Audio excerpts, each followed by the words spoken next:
করতে করতে মাছ উপরে উঠেছে ধরো কি রবি বস করে লিখতে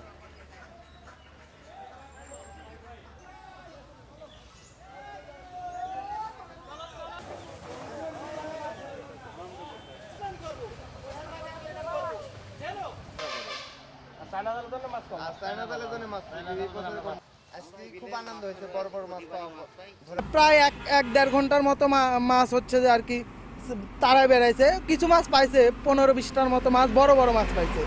তারপর ওই বিল থেকে উঠে আসে আমরা এই বিলে নামি আর কি, এই যে জার্কি বিল আর কি।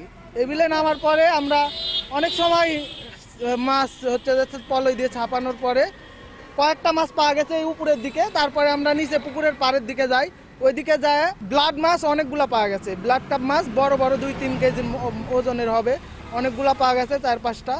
আর আমি একটা কাতল পাইছি, আর হচ্ছে যে আপনার হাংরি আর হচ্ছে যে মিনার কাপ মাছ পাওয়া গেছে। এই পলো উৎসব এটা আমাদের গ্রাম বাংলার উৎসব, প্রাচীন গ্রাম বাংলার উৎসব। এটা অনেক আগে থেকে এটা এই ঐতিহ্য প্রচলিত আছে। এই উৎসবটা গ্রামীণ সংস্কৃতি, গ্রামীণ ঐতিহ্য, একজন কৃষক, একজন চাষি, একজন এখানে কৃষক, শ্রমিক, এখানে ছাত্র, সকল ধরনের মানুষ, সকল শ্রেণী পেশার মানুষ এই বছরে একটা দিন এই উৎসবের জন্য অপেক্ষা করে। এটা হচ্ছে একটা দিন, নির্দিষ্ট একটা দিন দেওয়া থাকে নির্দিষ্ট কোনো একটা বিলে।